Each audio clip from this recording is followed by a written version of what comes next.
एक बार एक किसान के बगीचे में बहुत सुंदर, मीठे और बढ़िया आम हुए। ऐसे आम उसके बगीचे में पहले कभी नहीं हुए थे। तो उसने आमों की एक पेटी बनाई और वो पेटी लेके सीधा पहुंचा मठ में, और उसने मठ में दरवाज़ा खटखटाया, और मठ में दरवाज़ा उन्हीं ने खोला, उन साधु ने खोला जो हमेशा दरवाज़ा खोलते थे, सबकी देखभाल करते थे। उसने साधु को देखते ही उन्हें प्रणाम किया और कहा, महाराज, ये आमों की पेटी मैं आपके लिए लाया हूँ। मेरे बगीचे में इससे पहले इतने बढ़िया और सुंदर आम कभी नहीं हुए हैं, और ये आम आप स्वीकार करिए। तो साधु ने बोला, मैं भला इन आमों को लेके क्या करूँगा, वैसे भी इन आमों पे सबसे पहले हमारे महंत का अधिकार बनता है। ये आम आप उन महंत को दे दीजिए। तो बोला, मैं तो बस आपको जानता हूँ, मैं तो वैसे भी उन्हें दूर से ही प्रणाम करता हूँ, और वैसे भी जब मैं परेशानी में था, मुसीबत में था, आपने मुझे भोजन कराया, मुझे पैसे दिए, कई तरह से मेरी सहायता करी, तो ये तो आम मैं आपके लिए ही लाया हूँ, आप इन्हें स्वीकार करिए। और ऐसा कहकर वो किसान वहाँ से चला गया।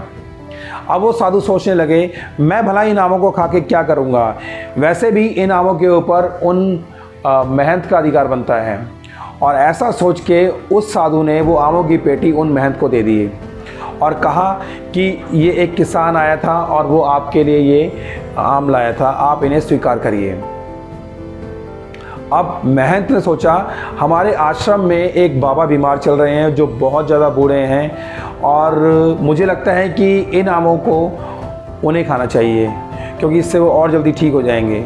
और ऐसा सोच के महंत ने वो आम उन बाबा को दे दिए और कहा कि आप इन्हें प्रभु का आशीर्वाद समझिए और इन आमों को स्वीकार करिए।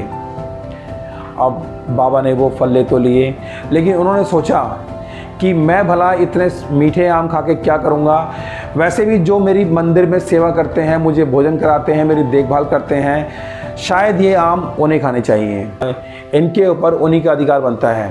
और ये सोच के उन बाबा ने वो आमों की पेटी उन बाबा को दे दी और कहा, आप मेरी सेवा करते आए हैं और आपकी इस सेवा का ही परिणाम है कि मैं इतनी जल्दी ठीक हो रहा हूँ, आप इन आमों को स्वीकार करिए। और ऐसा कह के वो वहाँ से चले गए। और वो बाबा सोचने लगे कि हमारे किचन में एक नए और जवान बाबा की ड्यूटी लगी है, अगर ये आमों की पेटी मैं उनको दे दूँगा तो इससे उनका मनोबल बढ़ेगा, वो और काम करने के लिए प्रेरित होंगे और अच्छे से काम करेंगे, और वैसे भी इन आमों की ज़रूरत मुझसे ज़्यादा उन्हें ज़्यादा है। और ऐसा कह के उन्होंने वो आमों की पेटी उन नए बाबा को दे दी जो जवान थे, और उन्हें कहा कि आप इन्हें प्रभु का आशीर्वाद समझ के इन्हें ग्रहण करें।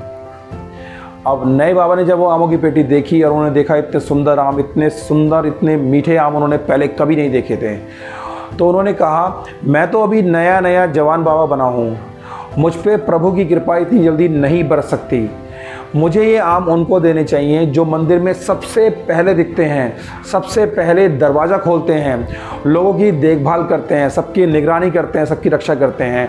और उन्होंने वो आमों की पेटी लेके उन बाबा को दे दी और उनसे कहा कि आप इन्हें प्रभु का आशीर्वाद समझ के स्वीकार करें।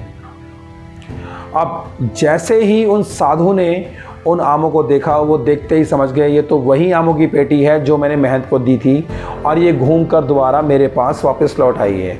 और वो समझ गए कि वास्तव में ये पेटी, ये आमों की पेटी, ये आम मेरे लिए ही आए थे, और उन्होंने वो आम स्वीकार कर लिए और वो फल खा लिए। तो फ्रेंड्स, इसे कहते हैं लॉ ऑफ कर्मा, जो एक दिन घूमकर जरूर आता है। चाहे हम इससे कितना ही बचना चाहें, बच नहीं सकते। अगर आप अच्छे काम करेंगे तो वो एक दिन घूम कर आएगा ज़रूर, और इसी से दुनिया चलती है। तो फ्रेंड्स, आज के लिए इतना ही, जल्दी ही मिलेंगे नेक्स्ट वीडियो में। वीडियो पसंद आए तो लाइक और सब्सक्राइब ज़रूर करना। Till then, bye.